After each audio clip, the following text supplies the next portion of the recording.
రాష్ట్ర భవిష్యత్తు ఎవరి చేతుల్లో ఉండాలన్నది చాలా ముఖ్యమని టీడీపీ నేత సోమిరెడ్డి అన్నారు. సమర్థ నాయకుడి చేతిలో అధికారం ఉంటేనే అభివృద్ధి సాధ్యమవుతుందన్నారు. తల్లి, ఇద్దరు చెల్లెళ్లు జగన్కు వ్యతిరేకంగా ఉన్నారని సోమిరెడ్డి అన్నారు.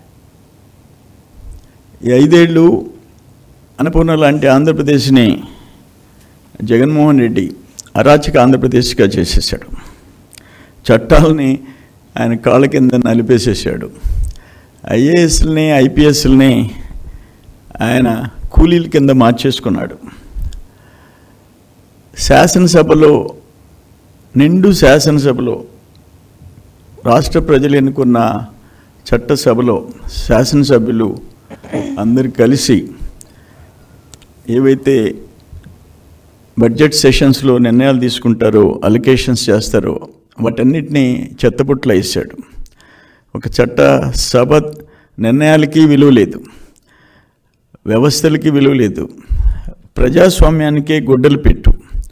ఇప్పుడు లాంగ్ టైం బ్యాక్ బీహార్ రాష్ట్రం 2-3 దశాబ్దాల క్రితం బీహార్ రాష్ట్రం ఎట్టుండిందో ఆ పరిస్థితి ఈరోజు వచ్చింది ఆంధ్రప్రదేశ్కి.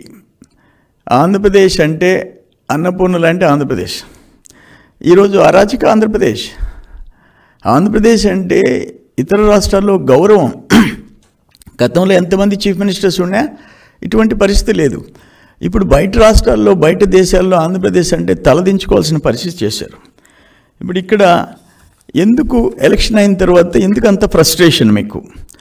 ఈ దాడులేంటి, ఈ దుర్మార్గాలు ఏంటి?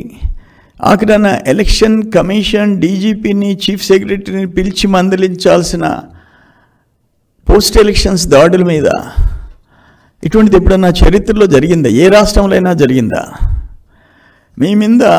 మీ మీద వ్యతిరేకత కట్టలు తెంచుకొని 5 సంవత్సరాలు సప్రెషన్లో పెట్టారు, గొంతెత్తనీయకుండా అరాచకాలు చేశారు.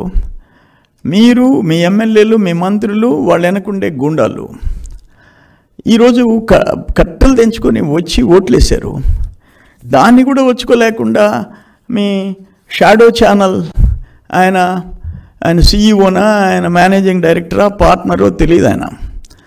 ఆయన ఆడ పోలింగ్ అయిపోతుంది, సాయంత్రం టీవీలో ఆయన ఎట్టి చెప్తాడు, 100 సీట్లు టచ్ అయిపోయింది, జగన్మోహన్ రెడ్డికి ఆడోళ్ళు ఓట్లు వేసేసారు, మహిళలు ఓట్లు వేసేసారు, అవ్వతాతలు ఓట్లు వేసేసారు, అందుకని 100 దాటిపోయినాయి. ఎగ్జిట్ పోల్ సేమ్ డే చెప్తావా? Is it not violation of election code? ఎన్నికల కోడ్ వైలేషన్ కాదా?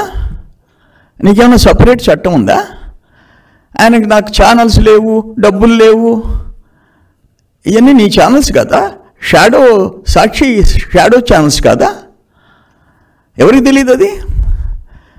నువ్వు అది పేమెంటా లేకపోతే ప్రేమలు లేవు, పేమెంటే కదా. ఎన్ని వేల కోట్లు తగలబెట్టారు మీరు ఇక్కడి నుంచి ఢిల్లీ ఛానల్స్ దాకా? ఎవరికి తెలీదు జగన్మోహన్ రెడ్డి సంగతి? 5 ఏళ్లు అన్నపూర్ణ లాంటి ఆంధ్రప్రదేశ్ని జగన్మోహన్ రెడ్డి అరాచక ఆంధ్రప్రదేశ్గా చేసేసాడు. చట్టాలని ఆయన కాళ్ళ కింద నలిపేసేసాడు. ఐఏఎస్లని, ఐపీఎస్లని ఆయన కూలీల కింద మార్చేసుకున్నాడు. శాసనసభలో, నిండు శాసనసభలో, రాష్ట్ర ప్రజలు ఎన్నుకున్న చట్టసభలో శాసనసభ్యులు అందరు కలిసి ఏవైతే బడ్జెట్ సెషన్స్లో నిర్ణయాలు తీసుకుంటారో, అలొకేషన్స్ చేస్తారో వాటన్నిటినీ చెత్తపుట్ల వేసాడు.